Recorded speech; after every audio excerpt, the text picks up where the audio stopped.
നമസ്കാരം. Raf talk ഫുട്ബോളിലേക്ക് എവർക്കും സ്വാഗതം. നിലവിലെ പ്രീമിയർ ലീഗ് ചാമ്പ്യന്മാരായ ലിവർപൂളിന് ഇതെന്ത് പറ്റിയതാണ്? തുടർച്ചയായ 4-ാം കളിയിലാണ് പ്രീമിയർ ലീഗിൽ അവർ തോൽക്കുന്നത്. ഇത് അവരുടെ all time worst premier league losing സ്ട്രീക്കാണ് എന്ന കാര്യം കൂടി നോക്കുക. തുടർച്ചയായി 4 മത്സരങ്ങൾ അവർ തോൽക്കുന്നു.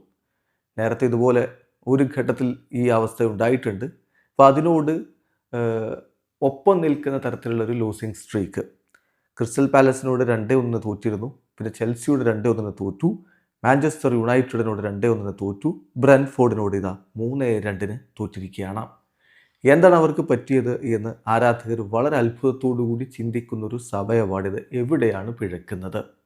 ഏതായാലും 3-2 തോൽവി. ലിവർപൂളിന് വേണ്ടി കെർഗസും മോസലയുമാണ് ഗോളുകൾ നേടിയത്. അതേസമയം ഓറ്റാഴയും ഷാഡും പിന്നെ ടിയാഗോയുമാണ് ബ്രെൻഫോർഡിൻ്റെ ഗോളുകൾ കണ്ടെത്തിയത്. ബ്രെൻഫോർഡിൻ്റെ മൈതാനത്ത് വെച്ച് നടന്ന മത്സരത്തിൽ ഹീഗോ എക്കിറ്റിക്കെ, മോസല, ഫ്ലോറിൻ വേർട്സ്, ഗാക്പോ എന്നിവരൊക്കെ ചേർന്നുകൊണ്ടാണ് ലിവർപൂളിൻ്റെ മുന്നേറ്റങ്ങൾ നയിച്ചത്. മറുഭാഗത്ത് തിയാഗോയെ മുന്നിൽ നിർത്തിക്കൊണ്ടാണ് ബ്രെൻഫോർഡ് കളിക്കാൻ ഇറങ്ങിയത്.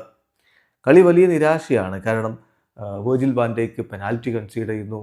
ഓപ്പൺ ആയിട്ട് ഗോൾ അടിക്കാനുള്ള ഒരു അവസരം, ഒരു ഗോൾഡൻ ചാൻസ് ഫ്ലോറിൻ വേർട്സിന് നഷ്ടമാകുന്നു. അദ്ദേഹത്തിന് ലിവർപൂളിനായിട്ട് ആദ്യ ഗോൾ അടിക്കാനുള്ള അവസരമായിരുന്നു, അത് നഷ്ടമാകുന്നു. അങ്ങനെയൊക്കെ നിരാശ മാത്രം ഫലമായിട്ടുള്ള ഒരു മത്സരമാണ് ലിവർപൂളിന് കളി എന്ന് പറയാതെ വയ്യ.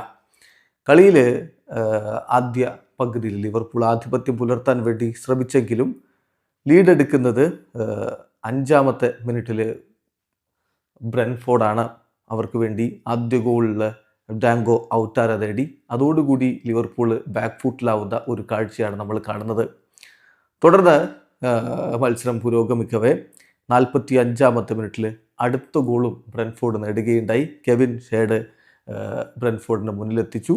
ഇടവേള സമയത്തിന് തൊട്ട് മുമ്പായിട്ട് ഒരു ഗോൾ മടക്കിയടിക്കാൻ ലിവർപൂളിന് സാധിച്ചു. എക്കിറ്റിക്കയുടെ അസിസ്റ്റിൽ നിന്ന് മിലോസ് കെർഗസ് ലിവർപൂളിനായിട്ട് ഒരു ഗോൾ മടക്കി. ഇടവേള സമയത്ത് സ്കോർ ലൈൻ 2-1 എന്ന രൂപത്തിലായിരുന്നു. 2-ാം പകുതിയിലാണ് ബാക്കി ഗോളുകൾ പിറക്കുന്നത്. തിയാഗോയുടെ പെനാൽറ്റി ഗോൾ പിറക്കുന്നു. 60-ാമത്തെ മിനിറ്റിൽ ബ്രെൻഫോർഡ് 3-1 മുന്നിലേക്ക് പോകുന്നു. കളിയുടെ അവസാന ഘട്ടത്തിൽ മോസല ഒരു ഗോൾ മടക്കിയെങ്കിലും 3-2 ലിവർപൂൾ പരാജയപ്പെട്ട് കഴിഞ്ഞിരുന്നു. ലിവർപൂൾ ഇപ്പോൾ 6-ാം സ്ഥാനത്താണ്. 9 കളികളിൽ നിന്ന് 15 പോയിൻ്റുള്ള ലിവർപൂൾ പ്രീമിയർ ലീഗിൽ ഇപ്പോൾ 6-ാം സ്ഥാനത്താണ് എന്ന കാര്യം ശ്രദ്ധിക്കുക. ചെൽസി അവർ ലോക ചാമ്പ്യന്മാരാണ്, ക്ലബ് വേൾഡ് കപ്പ് വിജയിച്ചവരാണ്. സണ്ടർലൻഡിനോട് പൊട്ടിയിരിക്കുന്നു. 2-1 തോൽവി. അലയാൻഡ്രോ ഗർനാച്ചോ ചെൽസിക്കായിട്ടുള്ള തൻ്റെ ആദ്യ ഗോൾ കണ്ടെത്തിയ മത്സരമാണ്. കളിയുടെ 4-ാമത്തെ മിനിറ്റിൽ തന്നെ അദ്ദേഹത്തിലൂടെ ചെൽസി ലീഡെടുത്തതാണ്. പക്ഷേ ഇസിഡോറിലൂടെ 22-ാമത്തെ മിനിറ്റിൽ സണ്ടർലൻഡ് ഒപ്പം പിടിച്ചു. അതിനുശേഷം ടാൽബി കളിയുടെ അവസാന ഘട്ടത്തിൽ ഗോളടിച്ചതോടെ ചെൽസിക്ക് പരാജയം സംഭവിക്കുകയായിരുന്നു. ഏതായാലും ഈ ഒരു പരാജയത്തോടു കൂടി ഇപ്പോൾ പ്രീമിയർ ലീഗിൻ്റെ പോയിന്റ് പട്ടികയിൽ ചെൽസി 8-ാം സ്ഥാനത്താണ്. 9 കളികളിൽ നിന്ന് അവർക്ക് 14 പോയിൻ്റാണുള്ളത്. വീഡിയോ അവസാനിക്കുന്ന ഫുട്ബോൾ ലോകത്തെ കൂടുതൽ വിശേഷങ്ങളുമായി റാഫ് ടോക്സ് എത്താം.